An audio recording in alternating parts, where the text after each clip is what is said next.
નમસ્તે વિદ્યાર્થી મિત્રો, આપણે સ્થિતિ ઉર્જાની વાત ભણ્યા અને હવે એ સ્થિતિ ઉર્જામાં ગુરુત્વીય સ્થિતિ ઉર્જા વાત પતી અને એક સ્પ્રિંગની સ્થિતિ ઉર્જા આપણે બાકી છે એની જરા વાત કરીએ. સ્પ્રિંગની સ્થિતિ ઉર્જા તો ખાસ યાદ રાખજો મિત્રો, સ્પ્રિંગમાં જે સ્થિતિ ઉર્જા છે એ સંરચનાના કારણે છે, જ્યારે ગુરુત્વીય સ્થિતિ ઉર્જા હતી એ સ્થાનના કારણે હતી. આકૃતિની આપણે વાત કરીએ તો આકૃતિમાં એક હલકી અથવા વજન રહિત સ્પ્રિંગની ના એક છેડાને દિવાલ સાથે બાંધેલી છે, સ્પ્રિંગના બીજા છેડાને એક એમ દળના બ્લોક સાથે બાંધેલો છે. હવે આ જે સ્પ્રિંગ છે આ બ્લોક છે, એ બ્લોકને જો આપણે સ્થાનાંતર કરાવીએ તો અહીંયા સ્પ્રિંગમાં બળ પેદા થશે અને આ જે બળ છે એને સ્પ્રિંગ બળ કહેવામાં આવે છે. જો બ્લોકને આપણે ખેંચીએ તો સ્પ્રિંગ બળ આ દિશામાં લાગે અને દબાવીએ સ્પ્રિંગને તો બળ છે એ વિસ્તરણની દિશામાં હોય. આ સ્પ્રિંગ બળ એટલે અહીં જે સ્પ્રિંગ બળ છે F, એ સ્પ્રિંગ બળ F એ બ્લોકના સ્થાનાંતર અથવા એના સમતોલન સ્થાનથી સ્થાનાંતરના સમપ્રમાણમાં હોય છે અને સ્થાનાંતરની વિરુદ્ધ દિશામાં હોય છે. એટલે F છે એ x ના સમપ્રમાણમાં અને x ની વિરુદ્ધ દિશામાં હોય છે. અહીંયા x છે એ સમતોલન સ્થાનની અનુલક્ષિત અથવા સમતોલન સ્થાનની સાપેક્ષમાં ધન પણ હોઈ શકે, ઋણ પણ હોઈ શકે. જો ખેંચવાની વાત હોય સ્પ્રિંગની તો સ્થાનાંતર ધન લેવાય, સંકોચાય તો સ્થાનાંતર ઋણ લેવાય. ખાસ યાદ રાખજો મિત્રો, અહીંયા સ્પ્રિંગ બળ છે એ સ્થાનાંતરના સમપ્રમાણમાં અને સ્થાનાંતરની વિરુદ્ધ દિશામાં છે. એટલે આપણે સ્પ્રિંગ બળની વાત કરીએ તો અહીંયા સ્પ્રિંગ બળ Fs ચલે છે, શું થાય તો સ્પ્રિંગ બળ Fs ચલે છે સ્થાનાંતરના સમપ્રમાણમાં સ્થાનાંતરની વિરુદ્ધ દિશામાં. એટલે Fs કોઈ સપ્રમાણતાનો અચળાંક મૂકીએ તો -k * x થાય. આ k છે એ આ સ્પ્રિંગ બળનું સૂત્ર છે મિત્રો, આ સમીકરણ નંબર 1. k એ સ્પ્રિંગ બળ છે, k ને શું કહેવાય તો કે k એ સ્પ્રિંગ અચળાંક છે.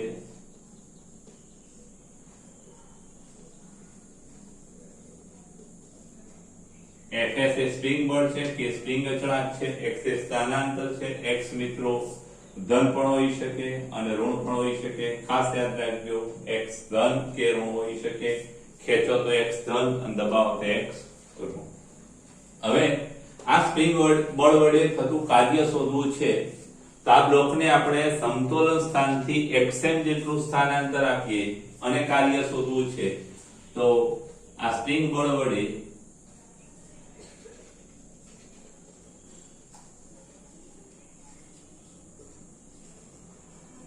થતું કાર્ય W બરાબર શું થાય તો W સ્પ્રિંગ બળ વડે થતું કાર્ય. તો કાર્યનું સૂત્ર આપણે આવું ભણી ગયા કે F x * dx. આપણે 0 થી મહત્તમ સ્થાનાંતર xm સુધી એને સ્પ્રિંગને લાંબી કરવાની છે. આ કૌંસમાં x ના લખો તો ચાલે, અહીંયા બળ આપણું સ્પ્રિંગ બળ છે * dx. ખાસ યાદ રાખજો. અને માટે અહીંયા સ્પ્રિંગ બળ વડે થતું કાર્ય Ws કેટલું તો Ws =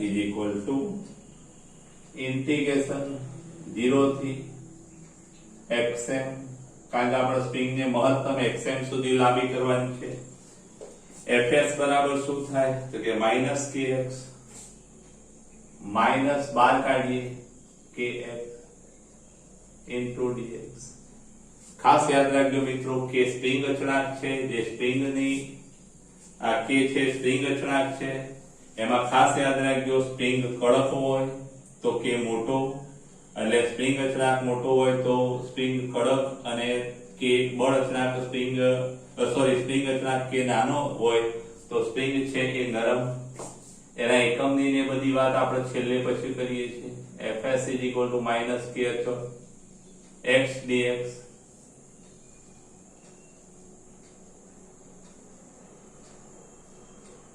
અને માટે WS is equal to minus કે એક ઘાત ઉમેરાય નવી ઘાત નીચે સંકલનનો નિયમ ખબર છે આપણે x ની એક ઘાત છે એટલે એક ઘાતમાં એક ઉમેરાશે નવી ઘાત નીચે લિમિટ મૂકીએ આપણે x થી xn અને માટે કાર્ય ws is equal to minus પહેલા અપર લિમિટ મૂકીએ એટલે k x2/2 પછી લોઅર લિમિટમાં 0 ના મૂકીએ તો ચાલે મિત્રો એટલે આપણું સૂત્ર આવું થશે આ સ્પ્રિંગ બળ વડે થતું કાર્ય ઋણ આવ્યું કેમ ઋણ આવ્યું તો મિત્રો ખાસ યાદ રાખજો આપણે સ્પ્રિંગ બળ વડે અહીંયા સ્પ્રિંગને ખેંચીએ છીએ સ્થાનાંતર ધન કરાવીએ છીએ જ્યારે બળ છે એની વિરુદ્ધ દિશામાં છે પુનઃસ્થાપક બળ જે પણ કહેવાય છે હવે આ કાર્ય ઋણ મળ્યું તો બાહ્ય બળ વડે કરવું પડતું કાર્ય કેટલું કે બાહ્ય બળ વડે કરવું પડતું કાર્ય કેટલું થાય તો આપણે ખાસ યાદ રાખજો મિત્રો કે બાહ્ય બળ વડે કાર્ય આપણું સ્પ્રિંગ બળ આ દિશામાં છે આપણે સ્પ્રિંગને લાંબી કરી લો તો ખેંચવી પડશે એટલે બહારથી જે બળ લગાડીએ છીએ ખાસ યાદ રાખજો અહીંયા બાહ્ય બળ છે એ આ દિશામાં લાગશે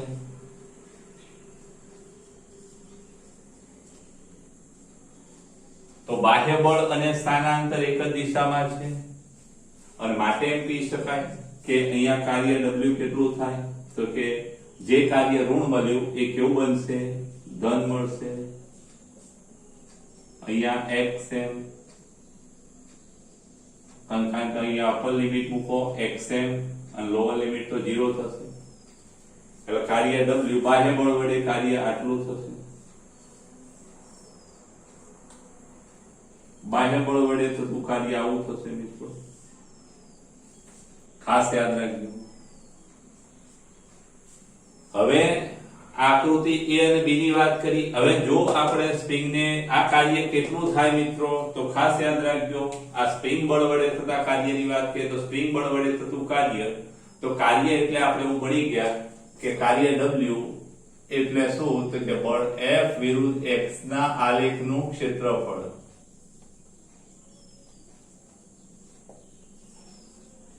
આવું આપણે ભણી ગયા એટલે અહીંયા ખાસ યાદ રાખજો fs બરાબર -kx એટલે x ના સમપ્રમાણમાં છે અને ઋણ ચિહ્ન આવે છે એટલે fs વિરુદ્ધ x નો આલેખ કેવો હોય સુરેખ હોય fs વિરુદ્ધ x નો આલેખ સુરેખ હોય પાછું અહીંયા માઈનસ છે એટલે ઢાળ એનો ઋણ હોય એટલે આ fs વિરુદ્ધ x નો આલેખ અહીંયા આ જે છે એ fs છે મિત્રો fs વિરુદ્ધ x નો જે આલેખ છે એ આવો ઋણ ઢાળ વાળો મળશે અને x સાથેનું જે ક્ષેત્રફળ મળશે એક ક્ષેત્રફળ શું થાય તો એક ક્ષેત્રફળ આ કાર્ય જેટલું થાય એટલે ws બરાબર -kxm²/2 આનું ક્ષેત્રફળ એટલે 1/2 પાયો ગુણ્યા વેધ 1/2 પાયો કેટલો મિત્રો કે પાયો xm છે અને વેધ કેટલો કે fs fs એટલે શું અહીંયા ખાસ યાદ રાખજો fs એટલે આ કેટલા તો -kxm આ -kxm છે મિત્રો એટલે આ ખાસ યાદ રાખજો 1/2 xm અને ગુણ્યા -kxm સ્ક્વેર એટલે 1/2 xm અને kxm એટલે 1/2 kxm નો વર્ગ થાય ખાસ યાદ રાખજો એટલે આ ક્ષેત્રફળ જેટલું આ કાર્ય થાય આ સ્પ્રિંગ બળ વડે તો કાર્ય કેટલું હોય તો આકૃતિ CD માં દર્શાવેલા ક્ષેત્રફળ જેટલું હવે મિત્રો આપણે સંકોચન બળ લગાડીએ કોમ્પ્રેસ બળ એટલે આકૃતિ C માં દર્શાવ્યા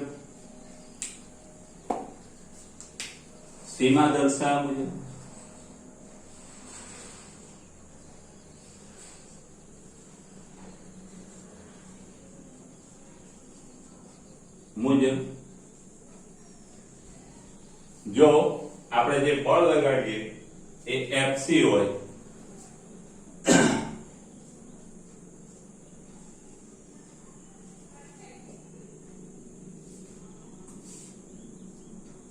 x less than 0 સ્થાનાંતર કરવામાં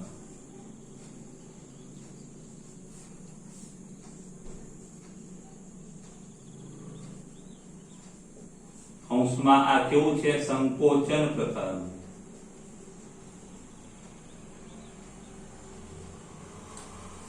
સંકોચન પ્રકાર.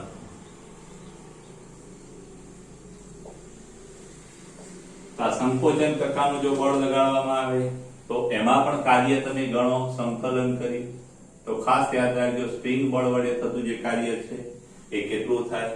તો અહીંયા FC આ જે સ્થાનાંતર છે એના આપણે FC કોમ્પ્લેક્સ માટે FC રાખીએ તો આપણે એમ કહી શકીએ કે અહીંયા -k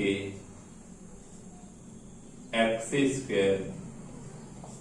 બાય કોમ્પ્રેસ. ખાસ યાદ રાખજો તમે આમ દબાવો અને જે સ્થાનાંતર થાય એને xc કીધું છે અને માટે આ સ્પ્રિંગ બળ વડે થતું કાર્ય મળ્યું. સમીકરણ નંબર 4 અને બાહ્ય બળ વડે થતું કાર્ય અહીં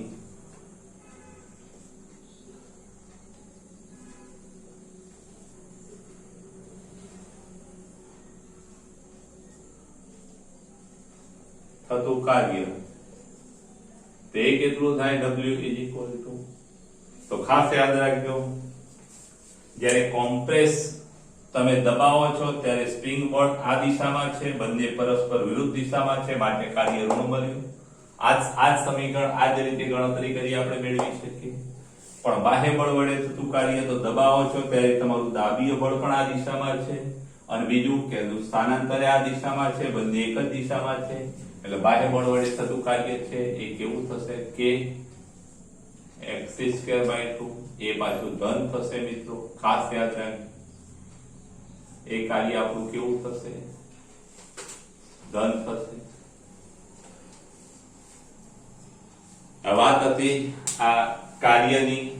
હવે અહીંયા ખાસ યાદ રાખજો અહીંયા જે કઈ સ્પ્રિંગ બળ વડે કાર્ય થાય છે એ સ્પ્રિંગ બળ વડે થતું કાર્ય છે એ કોના પર આધાર રાખે મિત્રો? તો આપણું સ્પ્રિંગ બળ છે એ સ્થાન પર આધાર રાખે છે. ખાસ યાદ રાખજો અહીંયા લાગતું બળ છે એ સ્થાન પર આધાર રાખે છે. ગુરુત્વાકર્ષણ બળમાં પણ આપણને ખબર છે mg અને ગુણ્યા h બરાબર. એટલે સ્થિતિ ઊર્જાની વાત અથવા કાર્યની વાત હતી. કાર્ય સ્થાન પર આધાર રાખતું હતું. અહીં બળ સ્થાન પર આધાર રાખે છે એટલે કે સ્થાન આધારિત ચલ બળ છે અને એના આધારે આવા સ્પ્રિંગ બળ વડે થતું જે કાર્ય છે એ કોના પર આધાર રાખે છે? કે સ્થાન પર આધાર રાખે છે. હવે સ્થાન પર આધાર રાખે છે. હવે એ ગતિપથ પર કોઈ પદાર્થ હોય અને એ ગતિપથના કોઈ xi અને xf એવા બે બિંદુ આપણે લઈએ અને આવા બે સ્થાનો આગળ સ્પ્રિંગ બળ વડે થતું કાર્ય શોધીએ તો કેવું મળે? તો ખાસ યાદ રાખજો મિત્રો કે અહીંયા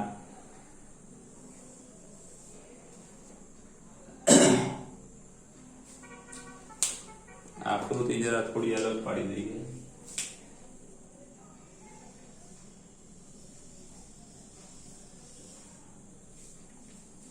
તો ખાસ યાદ રાખજો અહીંયા ધારો કે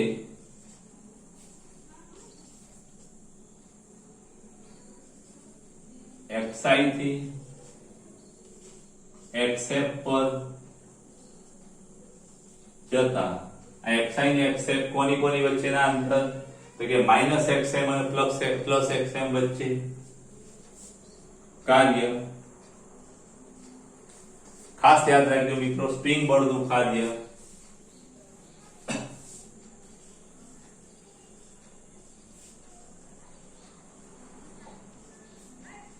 કેટલું થાય?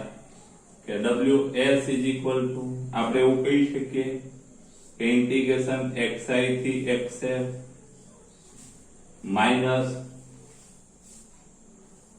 Minus k x dx. ખાસ યાદ રાખજો મિત્રો આપણું આ સૂત્ર છે અને એમાં લિમિટ કઈ લેવાની? તો કે પહેલા 0 થી xm સુધી લઈ લીધું. હવે માનો કે આમ ગતિ કરે છે, આમ દોલન કરતો હોય અથવા ખેંચીને તમે આમ મૂકી દો નામ ગતિ કરતો હોય તો આ -xm અને +xm વચ્ચે ગમે ત્યાં ક્યાંક હોય xi થી xf સુધી તો ત્યારે આ કાર્ય કેટલું થાય? તો આ કાર્યની આપણે ગણતરી કરીએ તો ખાસ યાદ રાખજો -k x નું સંકલન શું થાય x²/2 લિમિટ xi થી xl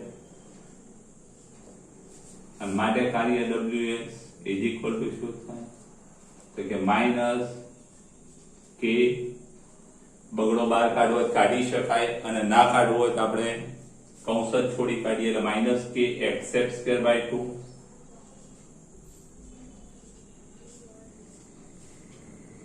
અને માઈનસ kxi² ભાગ્યા 2 અને માટે ws ઇઝ ઇક્વલ ટુ આ માઈનસ અંદર મોકલ્યા આ ઋણ આ ધન થશે ને આ ઋણ થશે એટલે k xi²/2 માઈનસ k આવું આપણું સૂત્ર થશે મિત્રો ખાસ યાદ રાખજો આના પરથી એમ કહી શકાય કે અહીંયા જે કાર્ય છે એ કોના પર આધાર રાખે છે તો આ કાર્ય છે એ આ સમીકરણ નંબર 6 આ કાર્ય છે એ પ્રારંભિક સ્થાન અને અંતિમ સ્થાન પર આધાર રાખે છે અને જ્યારે જે બળ વડે થતું કાર્ય એ માત્ર પ્રારંભિક અને અંતિમ સ્થાન પર આધાર રાખતું હોય તેવા બળોને સંરક્ષી બળો કહેવાય એટલે આપણું આ જે સ્પ્રિંગ બળ છે મિત્રો એ સંરક્ષી બળ છે અને આ સંરક્ષી બળોમાં જ આપણે સ્થિતિ ઊર્જા વ્યાખ્યાયિત કરી શકીએ છીએ મિત્રો જગ્યા ખૂટેવી છે એટલે તમે પહેલા સ્ક્રીનશોટ લઈ લેજો સ્ક્રીનશોટ મિત્રો લઈ લેજો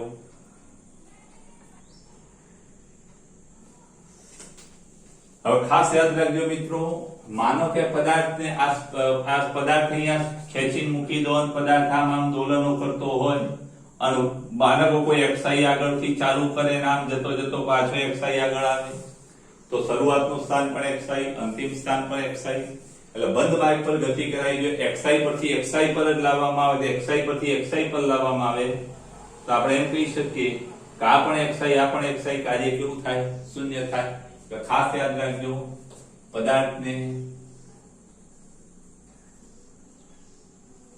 xi સ્થાન પરથી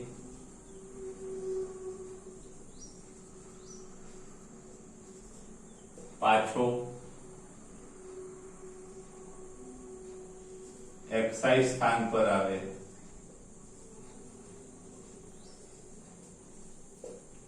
જેને આપણે શું કહીશું બંધ માર્ગે ગતિ કરે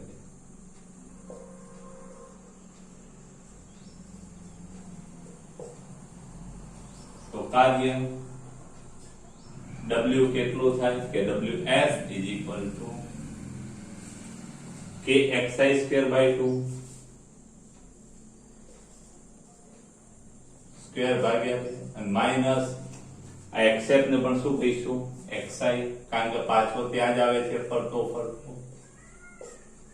અને પરિણામ શું મળશે શૂન્ય મળશે એટલે કે બંધ માર્ગ પર કાર્ય કેવું થાય છે મિત્રો બંધ માર્ગ પર કાર્ય શૂન્ય થાય છે અને માટે આપણું જે સ્પ્રિંગ બળ છે એ સંરક્ષી છે અને આવા સંરક્ષી બળમાં સમતોલન સ્થાનથી એટલે કે x બરાબર 0 થી આપણે x જેટલું સ્થાનાંતર કરાવીએ તો એમાં બાહ્ય બળ વડે કરવું પડતું જે કંઈ કાર્ય છે એ બાહ્ય બળ વડે કરવું પડતું કાર્ય છે એ સ્થિતિ ઊર્જા સ્વરૂપે સંગ્રહિત થાય અને સ્થિતિ ઊર્જા એટલે k x²/2 xm ની જગ્યાએ આપણે શું લખીશું કોઈ x અંતર માટે આપણે એમ કહી શકીએ માટે બાહ્ય બળની અસર હેઠળ વળી x સ્પ્રિંગની લંબાઈમાં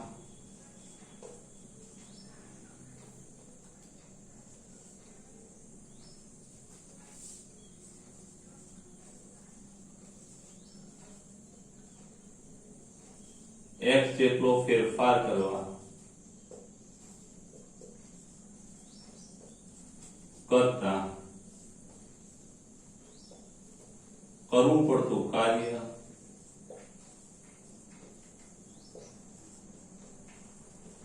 સ્પ્રિંગમાં સ્થિતિ ઊર્જા સ્વરૂપે સંગ્રહિત થાય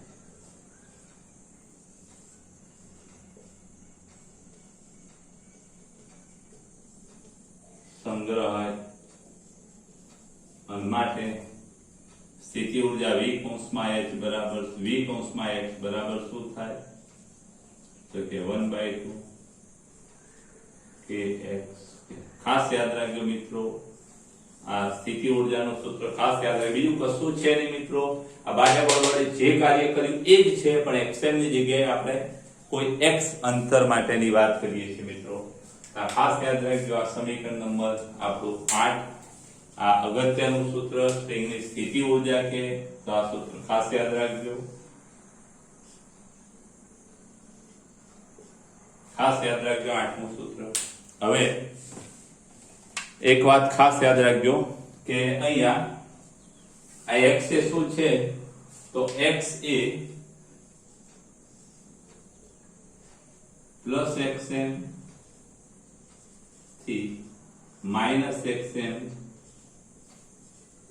વચ્ચેનું સ્થાનાંતર. ખાસ યાદ રાખજો. એટલે એનો મતલબ એ થયો કે આ સ્ટ્રિંગ છે xm થી વધુ લાંબી થવાની નથી આપણે જે બળ લગાડ્યું છે એમાં. એટલે xm અને પ્લસ xm અને માઇનસ xm વખતે એની જે કઈ સ્થિતિ ઉર્જા હશે એ મહત્તમ હશે, એના કરતા વધુ સ્થિતિ ઉર્જા હોય નહીં. એટલે આપણે એમ કહી શકીએ કે આ જે મહત્તમ સંકોચન અથવા મહત્તમ સ્થાનાંતર વખતે જે કાર્ય કરીએ છીએ આપણે અને એને અનુરૂપ જે સ્થિતિ ઉર્જા છે એ એની યાંત્રિક ઉર્જા થાય. એટલે આપણે એમ કહી શકીએ કે સ્ટ્રિંગની યાંત્રિક ઉર્જા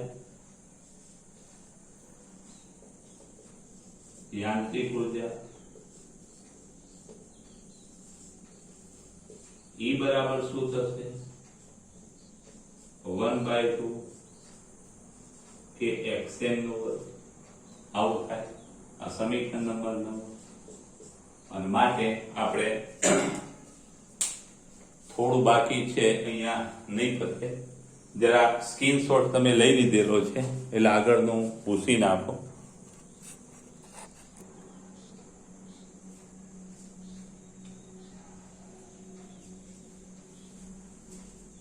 ખાસ યાદ રાખજો મિત્રો, આ સ્ટ્રિંગ છે એ xm કરતા વધુ લાંબી થતી નથી આપણે જે બળ લગાડ્યું છે એમાં. અને માટે એમ કહી શકાય કે એની યાંત્રિક ઉર્જા થશે. અને આપણે ભણી ગયા કે યાંત્રિક ઉર્જા E બરાબર શું થાય ગતિ ઉર્જા વત્તા સ્થિતિ ઉર્જા. સ્થિતિ ઉર્જા x નું વિધેય છે અને માટે યાંત્રિક ઉર્જા એટલે 1/2 કે xm square is equal two આ ગતિ ઉર્જા k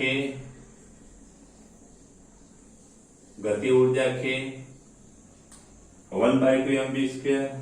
માનો કે x અંતરે એનો જે વેગ છે v છે 1/2 m v સ્ક્વેર અને વત્તા vx એટલે કે 1/2 kx. ખાસ યાદ રાખજો મિત્રો. હવે જો x બરાબર 0 હોય ને, તમે ખાસ ધ્યાન રાખજો મિત્રો કે આ સ્ટ્રિંગને હિંચકા સાથે પણ સરખાવી શકાય કે હિંચકો છે, હિંચકો બરાબર વચ્ચે છે, તમે આમ ખેંચી મૂકી દેશો તો અહીંયા એ સ્થિર હશે, એની સ્થિતિ ઉર્જા હશે, મહત્તમ સ્થિતિ ઉર્જા હશે xm આગળ. પછી ત્યાંથી મૂકી દેશો એટલે ગતિ કરતો કરતો બરાબર મધ્ય બિંદુ આગળ આવશે, એ વખતે એનો વેગ મહત્તમ હશે. એટલે બધી સ્થિતિ ઉર્જા એની ગતિ ઉર્જામાં રૂપાંતર થઈ જશે, કારણ કે x બરાબર 0 એટલે એની સ્થિતિ ઉર્જા 0. હવે ત્યાંથી પછી આમ આગળ જતો જશે એ ગતિ ઉર્જા પાછી સ્થિતિ ઉર્જામાં રૂપાંતર થતી જશે. મહત્તમ સ્થાનાંતરે પાછી એની સ્થિતિ ઉર્જા મહત્તમ થશે, ગતિ ઉર્જા 0 થશે. એટલે ખાસ યાદ રાખજો. આ સમીકરણ છે આપણે 10 કહી દઈએ. અને આ સમીકરણ 10 માં જો x બરાબર 0 લેતા મધ્યમાન સ્થાને અથવા સમતોલન સ્થાને v કેવો હોય v મેક્સિમમ મહત્તમ વેગ હોય. ખાસ યાદ રાખજો. અને માટે આપણે એ સમીકરણનો સહારો લઈએ તો 1/2 kxm is equal to 1/2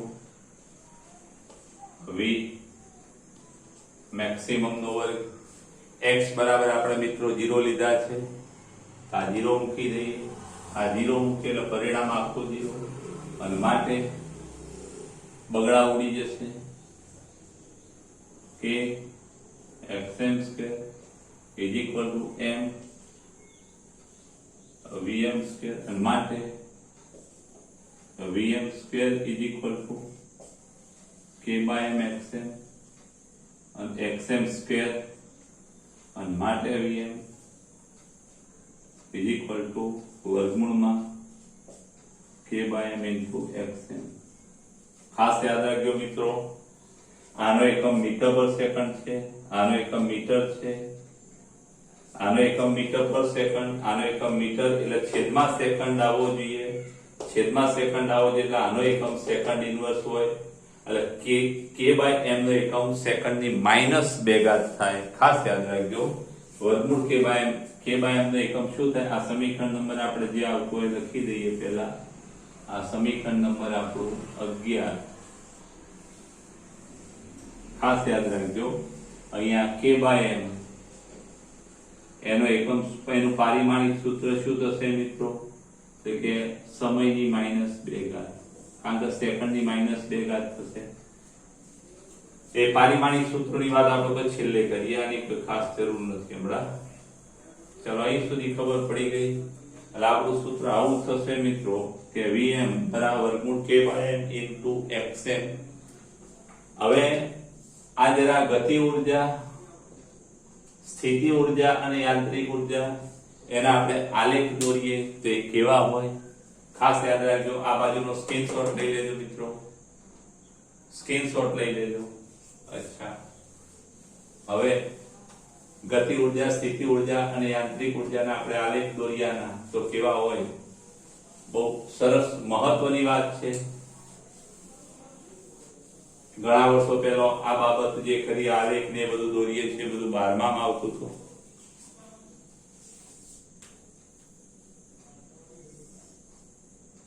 આ સમીકરણ આપણું 8મું રાખીએ. ખાસ યાદ રાખજો મિત્રો, આલેખની વાત છે. આલેખમાં પહેલા તો જે ઊભી અક્ષ છે એ ઉર્જા છે, ઊભી અક્ષ છે ઉર્જા છે, અને આ જે અંતર છે એ x છે, અને x અંતર આ રીતે પણ લખાય અને વચ્ચે આપણે x લખી તીર મૂકીએ તો પણ ચાલે. આ મધ્ય બિંદુ છે. ઉર્જામાં એક લેવલ આપણે દોરી દઈએ મિત્રો. આ જે લેવલ છે એ યાંત્રિક ઉર્જા છે. યાંત્રિક ઉર્જા એ કઈ ઉર્જા? યાંત્રિક ઉર્જા E બરાબર 1/2 k xm નો વર્ગ. આટલી યાંત્રિક ઉર્જા છે.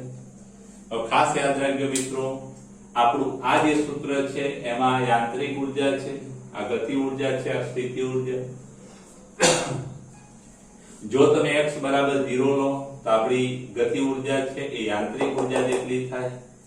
તો ખાસ યાદ રાખજો, x બરાબર 0 આગળ આપણી ગતિ ઉર્જા આટલી હશે. અને સ્થિતિ ઉર્જા કેટલી? કે સ્થિતિ ઉર્જાનું સૂત્ર આવે 1/2 kx, કે x બરાબર 0 તો સ્થિતિ ઉર્જા અહીંયા 0 હશે. એટલે સ્થિતિ ઉર્જા આપણી અહીંયા 0 હશે મિત્રો. ખાસ યાદ રાખજો, બરાબર. સ્થિતિ ઉર્જા 0 હશે, ગતિ ઉર્જા આટલી હશે. હવે ખાસ યાદ રાખજો, હવે આપણે આમાં જેમ જેમ x વધતો જશે એમ શું થશે? તો કે સ્થિતિ ઉર્જા વધતી જશે, સ્થિતિ ઉર્જા વધતી જશે અને ગતિ ઉર્જા ઘટતી જશે. એટલે આપણો આલેખ આવો થશે મિત્રો કે આ જે સ્થિતિ ઉર્જા છે એ વધતી આમ મહત્તમ થશે. આ બાજુ ગતિ ઉર્જા છે એ મહત્તમ સ્થાનેથી ઘટતી 0 થશે. પછી જ્યારે પાછો પદાર્થ અહીંથી આમ આવશે એટલે પાછી એ જે ગતિ ઉર્જા છે વધતી મહત્તમ થશે, સ્થિતિ ઉર્જા ઘટતી 0 થશે. અને પછી વિરુદ્ધ દિશામાં ગતિ ચાલુ કરશે એટલે પાછી ગતિ ઉર્જા ઘટતી શું થશે? 0 થશે.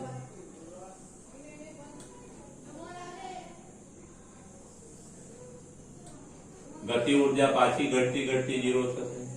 અને સ્થિતિ ઉર્જા છે એ પાછી વધતી વધતી મહત્તમ થશે. ખાસ યાદ રાખજો. આમાં એક વાત, આ જે લાલ કલરનો આલેખ છે એ ગતિ ઉર્જા છે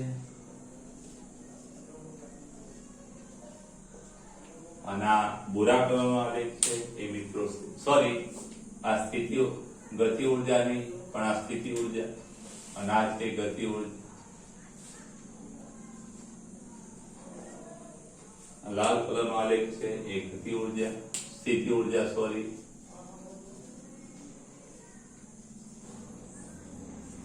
એટલે આમાં ખાસ યાદ રાખજો મિત્રો કે જ્યારે સ્પ્રિંગ સાથે બાંધેલો પદાર્થ છે સમતોલન સ્થાને હોય ત્યારે એની ગતિ ઉર્જા મહત્તમ હોય, સ્થિતિ ઉર્જા 0 હોય. જેમ જેમ એનું x વધતો જાય એમ થાય શું તો x વધતો જાય, સ્થિતિ ઉર્જા વધતી જાય, ગતિ ઉર્જા ઘટતી જાય અને ગતિ ઉર્જા ઘટતી એનો વેગ કેવો થઈ જાય, અહીંયા 0 થઈ જાય, વેગ 0 થઈ જશે અને પછી બધી જ ગતિ ઉર્જા સ્થિતિ ઉર્જામાં સંગ્રહિત થશે. યાંત્રિક ઉર્જા સ્થિતિ ઉર્જા જેટલી થશે પછી એની ગતિની દિશા બદલશે, સમતોલન સ્થાન તરફ આવતો જશે. જેમ સમતોલન સ્થાન તરફ આવશે એમ એનો વેગ વધતો જશે. x બરાબર 0 થાય ત્યારે વેગ કેવો થશે, મહત્તમ થશે. વેગ મહત્તમ થશે એટલે એની ગતિ ઉર્જા મહત્તમ થશે. દેખાય છે જો x બરાબર 0 આગળ ગતિ ઉર્જા મહત્તમ. ત્યાર પછી સંકોચાવાનું ચાલુ કરશે એટલે શું થશે, એનો વેગ ઘટતો 0 થશે. એટલે ગતિ ઉર્જા ઘટતી 0 થશે અને સ્થિતિ ઉર્જા વધતી મહત્તમ થશે. ત્યાં ક્ષણિક ઉભો રહેશે પાછો વિરુદ્ધ દિશામાં. એટલે સ્પ્રિંગ સાથે બાંધેલા પદાર્થ આમ ખેંચીને મૂકી દો તો આમ દોલન કરે છે. તેની ગતિ કેવી હોય, આમાંથી આમ ઝડપી, પછી ધીમે પાછી આમ છેડા તરફ જશે ત્યારે એની ઝડપ પણ ઘટશે, સ્થિતિ ઉર્જા વધશે. ખાસ યાદ રાખજો મિત્રો. અહીંયા મધ્યમાં સ્થાને ગતિ ઉર્જા મહત્તમ, સ્થિતિ ઉર્જા 0, x બરાબર પ્લસ ઓર માઇનસ xm આગળ, આ xm છે પ્લસ xm અને માઇનસ xm, તો પ્લસ ઓર માઇનસ xm આગળ સ્થિતિ ઉર્જા યાંત્રિક ઉર્જા જેટલી, ગતિ ઉર્જા 0. તો આ બાબત જરા ખાસ યાદ રાખજો. અને હવે આને જરા સ્ક્રીનશોટ લઈ લેજો તમે મિત્રો. આ સ્થિતિ ઉર્જાની થોડી વાત કરી અને એમાં કેટલીક બાબતો, તો અહીંયા ક્યાંય સમયની વાત કરી નથી. અહીંયા બળ છે એ સ્થાન પર આધાર રાખે છે, સમય પર આધાર નથી રાખતો. કાર્યની વાત છે એ પણ સ્થાન પર આધાર રાખે છે, સમય પર આધાર રાખતો નથી. જ્યારે આપણે ન્યૂટનના ગતિના નિયમની વાત કરવી હોય તો આપણે ન્યૂટનના ગતિના નિયમમાં વેગમાનના ફેરફારનો સમય દર એટલે સમયની જરૂર પડે. એટલે સમયનો જો ઉલ્લેખ કરીએ તો આમાં ન્યૂટનના ગતિના નિયમની વાતો થોડી કરી શકાય. પછી બીજી વાત કે અહીંયા સ્થિતિ ઉર્જાની આપણે વાત કરીએ છીએ એમાં ખાસ યાદ રાખજો કે બધા જ બળો આવા સંરક્ષી હોતા નથી. દાખલા તરીકે અહીંયા આ જે નીચેની સપાટી છે એ ઘર્ષણ વાળી હોય. તમારે જો કે આવો આલેખ આકૃતિમાં આવો ભાગ દોરેલો છે, તમે પણ દોરી કાઢજો, મારાથી રહી ગયેલો છે. એવી બાબતમાં કોઈ માર્ક્સ કાપી નથી લેતું. ખાસ યાદ રાખજો, સપાટી ઘર્ષણ વાળી હોય તો ઘર્ષણના કારણે ઉર્જાનો વ્યય થાય અને આવા ઘર્ષણ બળોને અસંરક્ષી બળો કહેવાય.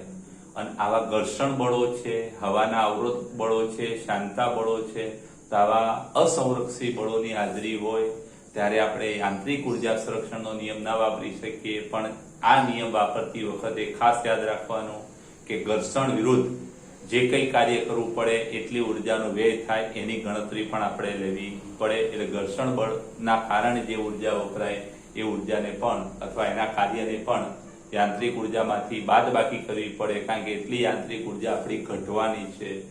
પછી ત્રીજી વાત કે અહીંયા આપણે સ્થિતિ ઉર્જાનું મૂલ્ય x બરાબર 0 આગળ સ્થિતિ ઉર્જા 0 લીધી. આ સૂત્ર પરથી આપણે કહી શકીએ x બરાબર 0 લઈએ તો સ્થિતિ ઉર્જા 0 થાય. પણ મિત્રો ખાસ યાદ રાખજો, આ સ્થિતિ ઉર્જાનું મૂલ્ય છે એ યાદચ્છિક છે. યાદચ્છિક એટલે સ્થિતિ ઉર્જાનું શૂન્ય મૂલ્ય યાદચ્છિક એટલે તમે ઈચ્છા મુજબ તમે શૂન્ય પસંદ કરી શકો. કોઈ એમ કે મારે તો xm આગળ સ્થિતિ ઉર્જા શૂન્ય લેવી છે તો લઈ શકાય, -xm આગળ સ્થિતિ ઉર્જા શૂન્ય લેવી હોય તો પણ લઈ શકાય. આપણે ગુરુત્વીય સ્થિતિ ઉર્જામાં વાત કરી કે પૃથ્વીની સપાટી એટલે કે જમીન પર સ્થિતિ ઉર્જા શૂન્ય લીધેલી, જમીન પર સ્થિતિ ઉર્જા શૂન્ય લીધેલી અને એની સાપેક્ષમાં h ઊંચાઈ આપણે mgh કીધું. પણ એક વાત, આના પછી આપણે 7મું ચેપ્ટર નહીં પણ એના પછી 8મું ચેપ્ટર ગુરુત્વાકર્ષણ છે અને એમાં આપણે એવી વાત કરીશું કે અનંત અંતરી સ્થિતિ ઉર્જા શૂન્ય લઈશું. ગુરુત્વીય સ્થિતિ ઉર્જાની જ વાત છે પણ ત્યાં અનંત અંતરી સ્થિતિ ઉર્જા શૂન્ય લઈએ છીએ. એ શૂન્ય લઈએ તો જ થોડી ગણતરીઓ સરળ પડે. પણ એક વસ્તુ ખાસ યાદ રાખજો કે તમે જ્યારે સ્થિતિ ઉર્જા જે લેવલ પર 0 અથવા જે બિંદુ આગળ સ્થિતિ ઉર્જા શૂન્ય ગણો એ કાયમ માટે, એટલે કે એ પ્રોબ્લેમનું સોલ્યુશન ના થાય ત્યાં સુધી એ છે એ કાયમ માટે સ્થિતિ ઉર્જા 0 જ રહેશે, એને બદલી ના શકાય. સરસ બુકમાં એક વાત કરી છે કે તમે માનો કે ક્યાંક ઘોડાની રેસમાં ગયેલા છો તો એક વખત તમે ઘોડો પસંદ કરી દીધો કે આપણો રેસનો ઘોડો આ આપણો, તો પછી રેસ ચાલુ થયા પછી એ ઘોડાને બદલી નથી શકાતો. એવી જ રીતે અહીંયા પણ ખાસ યાદ રાખજો કે સ્થિતિ ઉર્જા આવા કોયડાઓમાં સ્થિતિ ઉર્જાનું મૂલ્ય જે બિંદુ આગળ તમે શૂન્ય લો એ આખો કોયડો પૂરો ના થાય ત્યાં સુધી સ્થિતિ ઉર્જા છે એ બિંદુ આગળ આપણે શૂન્ય લેવી પડે. આટલી વાત જરા બહુ સારી રીતે યાદ રાખજો અને પ્રશ્નો છે એ સારી રીતે લખી દેજો. ખાસ આમાં યાદ રાખવા જેવી બાબતોમાં એક આ સ્થિતિ ઉર્જાનું સૂત્ર 1/2 kx² અને એક બીજું એનું જે બળ છે F બરાબર -kx. આટલી બે બાબતો ખાસ તમારે યાદ રાખવાની. આ બધું ગોખવા નહીં બેસતા, ખાલી સમજી લેજો.